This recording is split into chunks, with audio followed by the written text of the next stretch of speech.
the emotional connect I'm getting with this amazing, outstanding legacy of education. Pay my homage to the entire Surana family.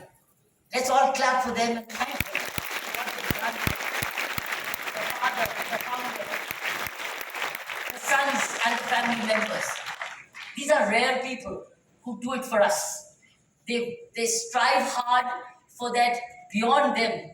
Things these achievements remain beyond them, and we are the beneficiaries of this. I don't have words enough to explain, but also it tells me now you know why India is vibrant. Why is India continuing to progress despite inadequacies and deficiencies? But the kind of NGO network, the kind of educational revolution we're having, it's unbelievable because it's giving me an opportunity to travel around the country. I think every one of us as an Indian today is becoming a giver, has been a giver and is becoming a giver and wants to be a giver. They are getting organized as NGOs and as educational institutions, as dispensaries, in medical research. This is what is keeping India going. This is the real strength of India. It is an NGO network, an NGO contribution. I want to thank each one of you, individuals and collectively, that it's no thank you enough actually for this. As I said, I'm short of words. So let me say congratulations and thank you to Surana. And congratulations for your autonomous status today. And you will become a university soon. The minister has given his commitment. He said, whenever you're ready, you come. Now, jitni jaldi ready, utni jaldi. He's made a public commitment. So really want to thank both Dilip ji and your brilliant wife, Archana. She's the real strength behind it. I think the real gift for the whole family is this woman, Archana, and the sons and the whole family. So you make a great team, Dilip ji, and you and Archana. Really very, very impressed by this family. I want to also congratulate and thank the mother who's present here with you. The mother, Surana. I think she's here, but she's gone. She is what has produced you all. So the mother, the father, and the family, I think it's very blessed family. And of course, I remember the Dolo saved millions and millions. I know that. They saved millions and millions, all of us. I want to thank and appreciate the Honorable Minister who's left, but thank God we have people like them. Thank God, really. And I hope one day he makes it to the Government of India and does the education from Government of India itself, because he's truly dynamic with all his ideas. I do hope one day, but he continues. But had he stayed back, he would have got ideas from my presentation today to implement what he wants. So I am presenting today what can be done to do better and better. And that's where our Honorable Minister would have benefited. But he is a man of ideas and dynamism in his own way, progressive, wanting to do, and such a strong patriot that he puts Karnataka before India. Amazing. I don't do Punjab before India. But he did. He's a very strong patriot. I also want to congratulate all the award winners. You're the bravest. And I'm so happy to be in your family, in your group, in Dr. Apanaya, Dr. Ramarao. You're the Tirupati of people. The Tirupati ki line itni badi nahi jiti aapke yahan. You're a God, a living God. That's what Dilip and I talked about. Ye to Tirupati se bhi badi line hai. But you managed so well. And there's no advance booking, no contribution, nothing. You all got sent. And the bravest of the brave is Dr. Mahadesh. Bravest of the brave. I think you are the bravest of the brave. That you've done it all despite your inadequacies that you've risen above. So being in the company of such inspiring individuals, I'm going back charged to say, asking myself, what more can I do still? In fact, it's really inspiring me.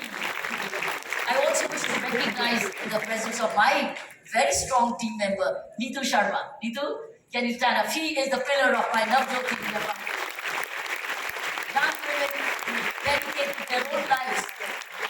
Neetu could earn thrice more in the corporate world, but she dedicates her life to education for the poorest of the poor in Delhi. We have lots of poor power in Delhi.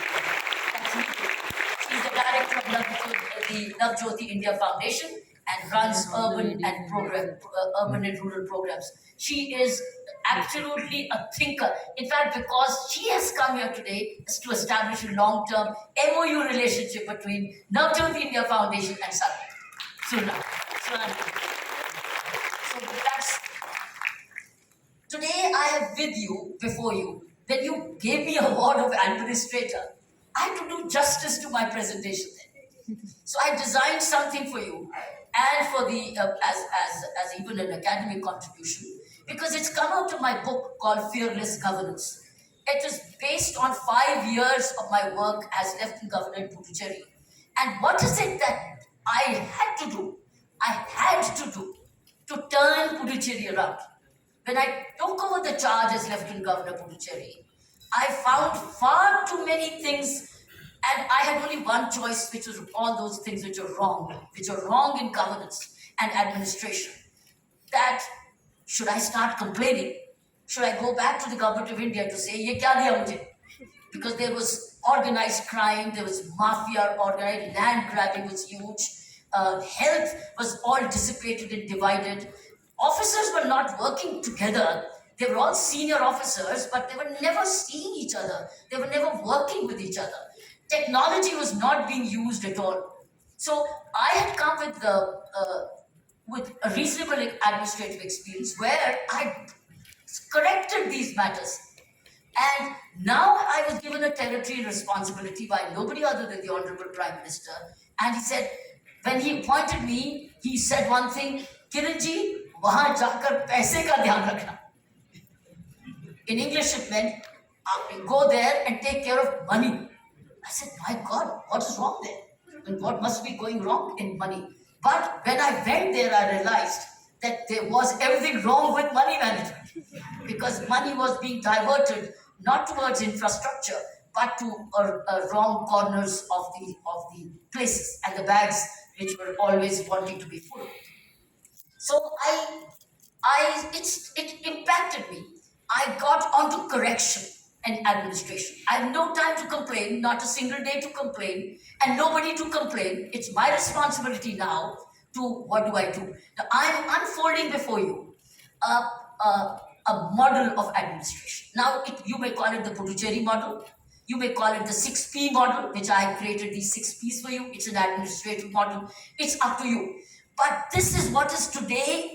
If we have to change and improve the administration of this country, whether it's in government, friends, or it's in the private sector, these are the fundamental cardinal principles of leadership we need in administration.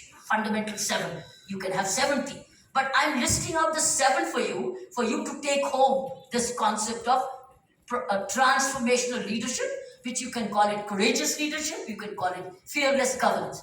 Now, here is this, starting with this. So here are my 6 cardinal principles for prosperous administration. If you see the word prosperous, moment you call it prosperous, it's truly sabka saath, sabka vikas. It's truly prosperous. It's a translation of that. But prosperous Puducherry is the mission statement I gave moment I took over. Because prosperity means covering all people, everybody equally, no differentiation. Everybody equal before the law. So the first purpose was, purpose and prosperity is your first thing. Declare the purpose. Declare the purpose of your governance. Wherever you are, what's your purpose? Write it down. This is my purpose. Well, my purpose can be, I want to be a unicorn. Write down, I want to be a unicorn, and you'll work backwards. So declare the purpose. I declared my purpose of prosperous Puducherry. Now let's go to the next.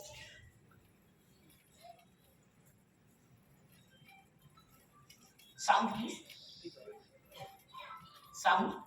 The expected leader. The first one being trust.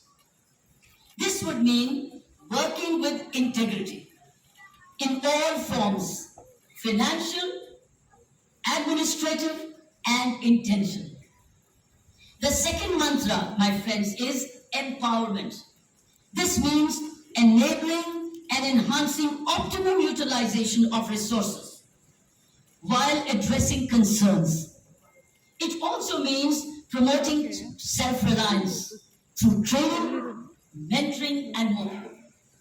My third mantra, my friends, and the final mantra is accountability. Not just to the people, but also to yourself. It means implementing and promoting respect for law. Together, these mantras form an acronym called T. T for trust, E for empowerment, and A for accountability. So the first mantra I gave at the oath ceremony was first P, purpose. First P comes as a mission statement, purpose. So my first cardinal principle of administration is declare your purpose. And then tell us what is it, how will you achieve this purpose? So my first purpose was prosperous Puducherry. And for that prosperous Puducherry, the mantra given to people of Puducherry was be trustworthy, empower people, and remain accountable. So three things, if you're not trustworthy, you cannot meet the purpose. You've declared a purpose. How can you be prosperous Puducherry without being trustworthy? So the T mantra was trusting. So if you are a corporate leader, you're a vice chancellor, you're a minister, you're a leader of an NGO, if you're not trustworthy, you're not worth it. If I can't trust you, then I'll doubt you every time and I'll start thinking, what do I do? So the first T mantra, P is the prosperous Puducherry, you can call it anything. Purpose is very, very important. And how do you implement it? Through three.